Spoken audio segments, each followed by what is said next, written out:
Il est 19h30 partout au Bénin. Mesdames et messieurs, bonsoir. Bienvenue dans ce journal.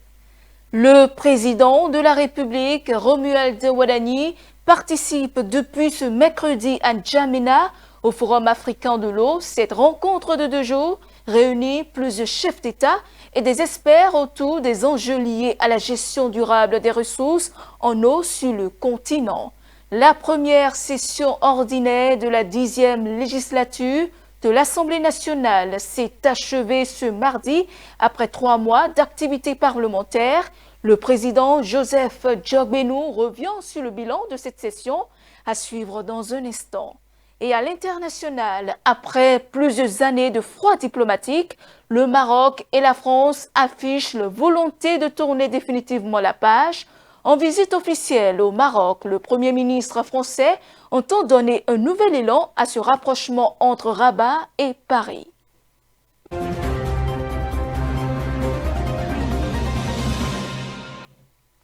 Le président Romuald Wadani prend part ce mercredi au Forum africain de l'eau à N'Djamena, au Tchad. Plusieurs dirigeants du continent y échangent sur les défis de l'accès à l'eau potable, le financement des infrastructures hydrauliques et les conséquences du changement climatique. Les détails dans ce récit.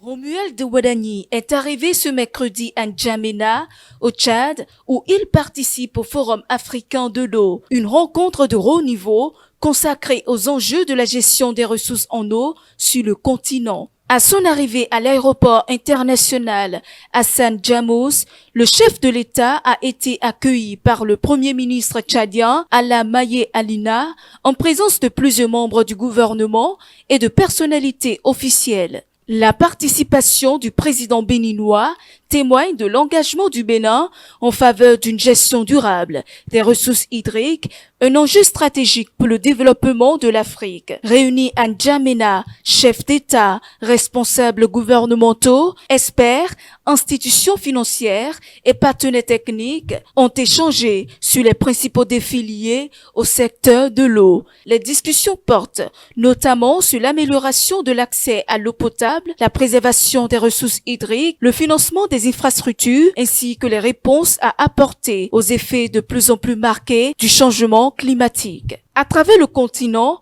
les sécheresses prolongées et les inondations récurrentes mettent à rude épreuve les populations et compromettent les efforts de développement. Face à ces défis, la coopération entre les États s'impose comme un levier essentiel pour renforcer la résilience des territoires. Pour le Bénin, ce rendez-vous continental constitue une opportunité de valoriser les initiatives engagées dans les domaines de l'eau et de l'assainissement tout en renforçant les partenariats avec les bailleurs de fonds et les partenaires techniques. À N'Djamena, Romuald Wadani rejoint ainsi les dirigeants africains déterminés à faire de l'eau un moteur de développement, de prospérité et de sécurité pour les générations présentes et futures.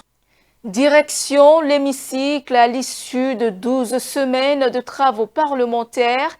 Le président de l'Assemblée nationale, Joseph Fifama Djogbenou, dresse un bilan positif et salue l'engagement de ses collègues députés. Voici un extrait de son intervention. C'est avec soulagement, c'est avec satisfaction qu'en votre nom,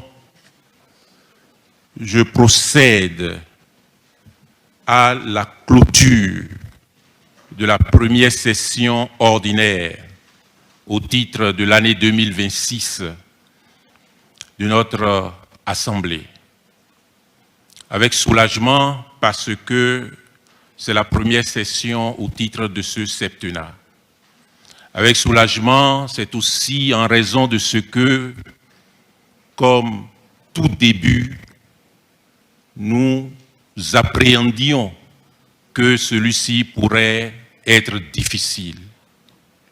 Mais c'est avec satisfaction qu'à l'arrivée, nous avons pu observer qu'avec la contribution de chacune et de chacun, avec le soutien du personnel de l'Assemblée nationale, que je salue, nous avons atteint les résultats.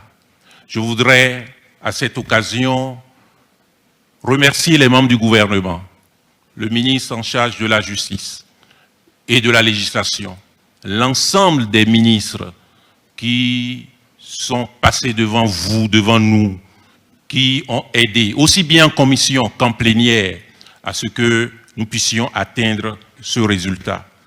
Quel est le résultat? Déjà, en 10 sessions plénières, nous avons adopté 11 lois. 11 lois, non compris la présentation du rapport d'activité du président de l'Assemblée nationale pour la session précédente. Nous avons adopté 11 lois, notamment la loi portant règlement définitif du budget de l'État, notamment la loi portant loi de finances rectificative. Nous avons adopté 11 lois, parmi lesquelles la loi portant modification du projet de loi relative à la répression du faux monnayage et des autres atteintes aux signes monétaires. La loi portant ratification de la Convention des Nations Unies sur la protection et l'utilisation des cours d'eau transfrontières et des lacs internationaux. Il ne faut pas oublier la loi portant modification de celle, loi organique relative au Conseil économique et social, la loi portant abrogation de certaines dispositions du Code électoral, la loi portant modification de celle relative au médiateur de la République. Je ne veux pas oublier non plus les réunions que nous avons eues, le séminaire d'immersion préalable aux travaux en plénière, aux travaux en commission. En cette particulière occasion, je voudrais remercier toutes celles et ceux qui ont contribué à enrichir la qualité de nos travaux.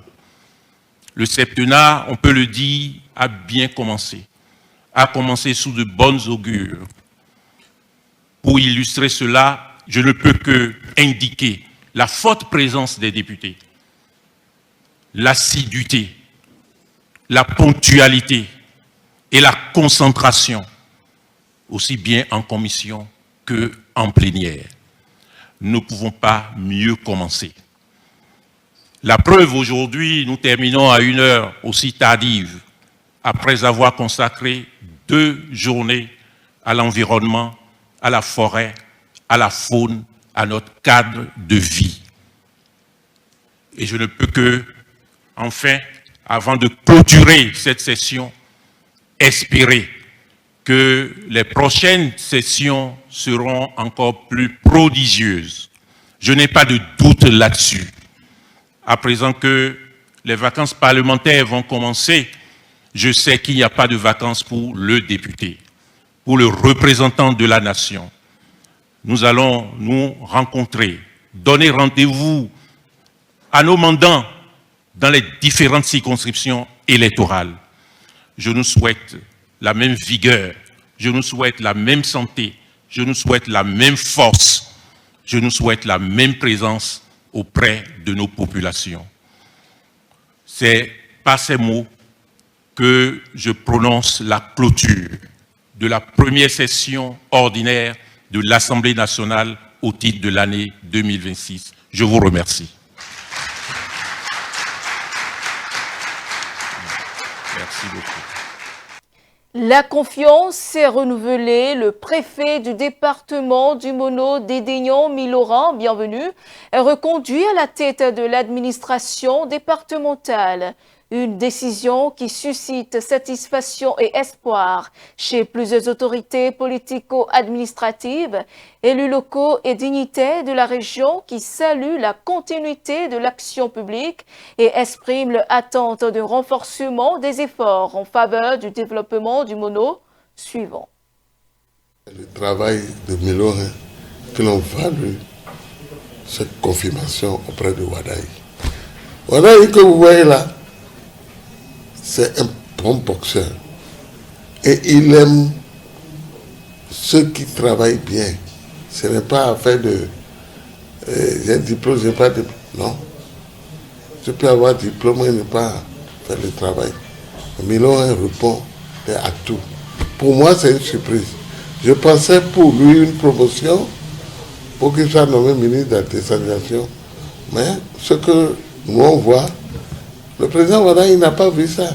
Il a vu qu'il peut faire mieux encore dans le mono avec lui. Parce que c'est 7 ans, hein. Ce n'est pas 7 mois, hein. Ce n'est pas 7 semaines. Donc, il l'a reconfirmé pour qu'il continue toujours ses œuvres qu'il a l'habitude de faire. Bienvenue, un préfet vraiment spécial. Je ne peux pas vous mentir, lorsque on te met dans une fonction et que tu le fais bien, il y a toujours un retour positif. Et je vous assure, peut-être que nous on ne voit pas tout, mais les 2 chefs d'État ont des agents de renseignement. Et chacun de nous aussi a vu comment ce jeune s'est battu pour le département. Il s'est vraiment battu, je ne peux pas vous mentir, il s'est battu. Et au départ, les gens croyaient qu'il ne peut pas être à la hauteur parce qu'il est trop jeune. Vous voyez ce que nous disons aujourd'hui au Bénin, le jeune ne peut pas. Mais il a prouvé vraiment au département du Mono qu'il est à la hauteur. Et c'est par rapport à ces fruits qu'aujourd'hui il est reconduit à la tête. Et je vous dis, particulièrement moi je suis vraiment content. Et j'ai beaucoup apprécié. Cette nuit-là, je lui ai écrit en même temps pour dire vraiment, tu as fait un travail spécial. Merci et félicitations à notre préfet. Si nous ne commençons pas à mettre nos frères ou bien les natifs du département dans ce département, nous risquons d'aboutir au sectarisme ou bien à la clanification, comment dire, on va rendre les choses de façon clanique, ce qui n'est pas bon. Il n'y aura pas de brassage. Qu'ils nous souviennent, pendant la Révolution, on ne regardait pas qui est de tel département ou tel département avant de l'envoyer. Tout le monde doit être à l'aise partout où il se trouve. L'essentiel, c'est qu'il accomplisse la tâche, la mission qui lui est confiée.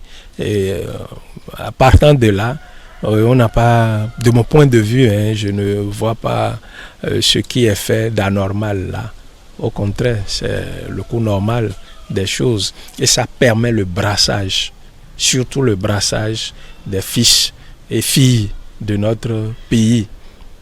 Je suis du Mono. Ça ne m'empêche pas d'aller m'installer dans le nord et être à l'aise. Et pourquoi pas être élu si je me comporte bien. L'essentiel, c'est de se comporter bien partout où l'on passe. Préfet Miaton, Miloré, bienvenue. Et les poteaux villes, on tombe, mieux mon pachana yewi, on tombe, mieux pobiko. Ça, tagbano jolly sans côté, koku, les côté. Mais on tapati on les. Na egbese, na ouyo tout préfet lele, allo e yawe. Botum, medawa gaza, o unde jorwe no nami o yibove, mi pekwe, o jina jomi. Mais la lekopo dijwe. Moi j'adore ça d'où mianle mon nom et dit je n'ai mis de détecteur be mion se vivre dans monde on y monoto dans na va dire monodo ni gba me la ni gba beneto mi on pon mi aton e na mi yi me bouton de mi aton cha mo sin me boude ba do jira autorado mi on lo no vi ho no mi a jira autodo mi a wande ina fi gbe iso eto yi apon aba kanfu préfet na mi jodo na mi mais no to nkusin bo no fo ple ni bodo yi alo mi aton lewu mi lewu mi a hen po gbon e mi na mo wa si o ko na président la kaba si do poji no e jogbeto. Et en interactualité, la visite ce 16 juillet de Sébastien Lecornu à Rabat marque une étape majeure dans la coopération entre le Maroc et la France. 2 ans après la visite officielle d'Emmanuel Macron et le partenariat d'exception qui lie désormais les 2 pays, il est question de peaufiner les contours d'un modèle totalement transposable en Europe, en Afrique comme en Méditerranée. Le reportage.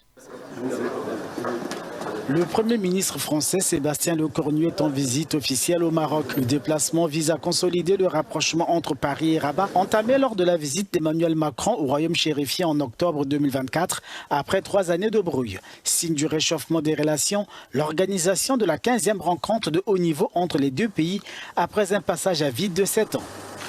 Le Premier ministre français s'est rendu jeudi au mausolée royal pour un dépôt de gerbes sur les tombes des rois Mohamed V et Hassan II. C'est dans ce contexte qu'un consortium de médias internationaux a publié de nouvelles enquêtes sur l'espionnage présumé mené par le Maroc à l'aide du logiciel Pegasus contre des responsables français. Pomme de discorde entre les deux pays en 2021. Notre objectif est de renforcer le cadre de coopération et de confiance avec les Marocains, a réagi l'entourage du président français. Une visite du roi Mohamed VI en France est dans les tuyaux, même si aucune date n'a encore été communiquée.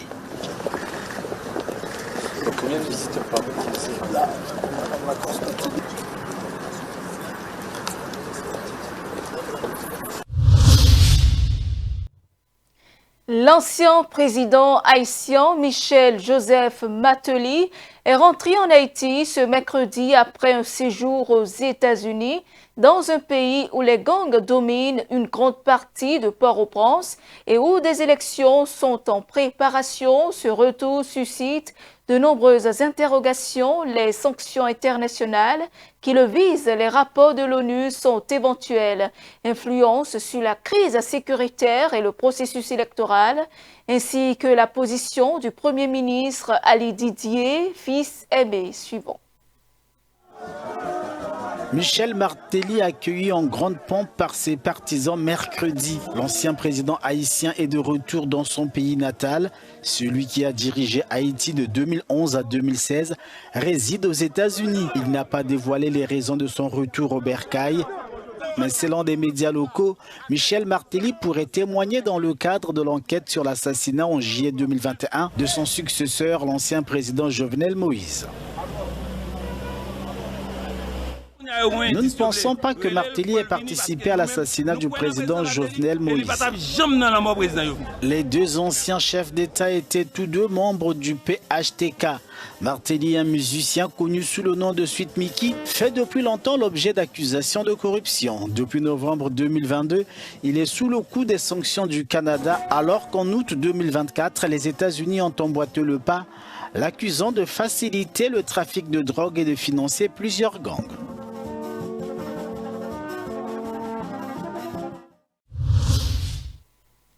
Et c'est la fin de ce journal. Merci de nous avoir suivis. Suivez-nous en continu sur speedlinetv.bg/live et sur nos différents canaux digitaux Facebook, YouTube et TikTok.